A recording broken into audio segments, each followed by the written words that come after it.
Le premier ministre a annoncé le programme d'emploi été Canada il y a quelques mois.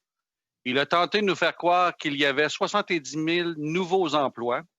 Ensuite, il a annoncé la prestation canadienne d'urgence pour les étudiants, incitant notre jeunesse à se mettre les deux pieds sur le pouf. Maintenant, il retient les confirmations d'emploi du programme d'emploi été Canada. Quelle incohérence! Les entreprises et les organismes attendent leur confirmation d'emploi été Canada pour embaucher un étudiant. Dans Portneuf-Jacques-Cartier, je n'ai seulement que 57 emplois sur 140 déjà préapprouvés qui ont été confirmés.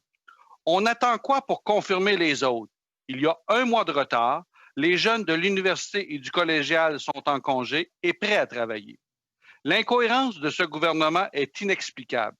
Le gouvernement peut-il confirmer tous les emplois dès maintenant pour aider nos organismes et nos entreprises, ainsi que permettre à nos étudiants, notre jeunesse, de participer à la relance économique après la COVID-19? L'honorable ministre. I thank the honourable member for his question. Je remercie le député de sa question. Madame la Présidente, je tiens à assurer tout le monde, tous les Canadiens.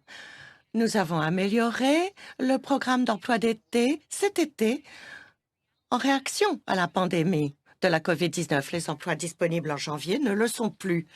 Donc, nous travaillons très fort avec les députés, avec les employeurs, pour veiller à ce qu'il y ait de bonnes opportunités pour nos jeunes gens. Nous voulons atteindre l'objectif de 70 000 emplois pour cet été. Nous allons y parvenir, Madame la Présidente. Ce que je peux vous dire également, c'est que lorsque nous avons annoncé notre offre de 9 milliards de dollars, nous avons ajouté plusieurs milliers d'emplois au programme prévu. C'est peut-être un peu lourd pour les députés, mais je suis convaincue qu'ils sont prêts à faire les efforts pour aider leur collectivité pendant la crise.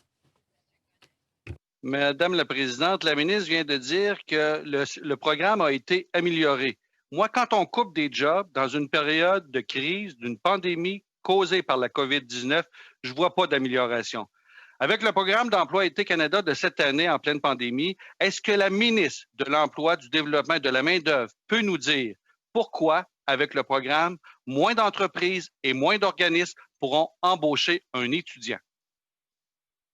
L'honorable ministre. I thank the member for his question. Je remercie le député de sa question. Petit éclaircissement, ça n'est pas tout à fait le cas. Nous offrons 70 000 emplois grâce au programme emploi d'été. C'était notre engagement et ça le demeure. Peut-être que vous parliez du fait que tous les emplois sont maintenant subventionnés à hauteur de 100% et je peux vous assurer que dès le départ, nous avons budgétisé tous ces emplois à hauteur de 100%. Nous augmentons les subventions pour ces emplois, mais nous offrons également le même nombre d'emplois conformément à notre engagement initial. Merci. Ce que je viens d'entendre n'est pas la vérité. Parce que moi, je peux vous dire que j'ai le même budget dans la circonscription de Portneuf-Jacques-Cartier et j'ai 40 emplois de moins. Alors, je ne sais pas comment la ministre calcule. Passons à un autre sujet. Considérant que le premier ministre a affirmé à de nombreuses reprises que tous les gens, tous les citoyens canadiens auront de l'aide, j'ai deux cas bien précis. En voici un. Que répond le premier ministre à un entrepreneur qui a dû fermer définitivement pendant la crise son entreprise? Il n'a pas de chômage, pas de PCU, pas de PCU, et il a perdu son argent pour sa retraite. Qu'est-ce que le gouvernement a prévu pour ce propriétaire d'entreprise? L'honorable ministre.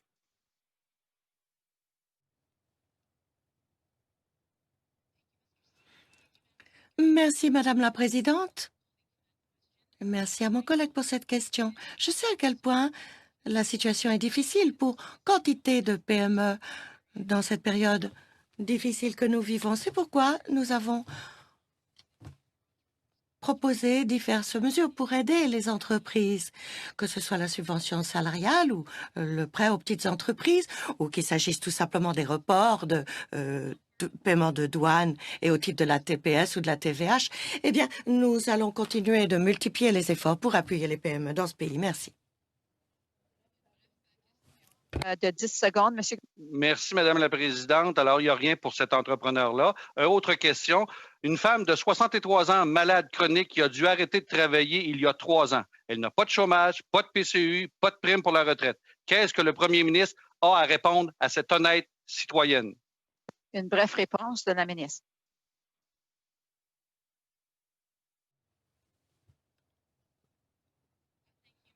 Merci, Madame la Présidente. Nous pouvons dire à cette citoyenne que nous sommes là pour elle avec l'augmentation de la TPS, avec la prestation pour aider. Ah non, mes excuses. Il y a la limite d'âge qui intervient. Mais si cette citoyenne touche la sécurité de la vieillesse et le supplément de revenu garanti, nous sommes là pour elle.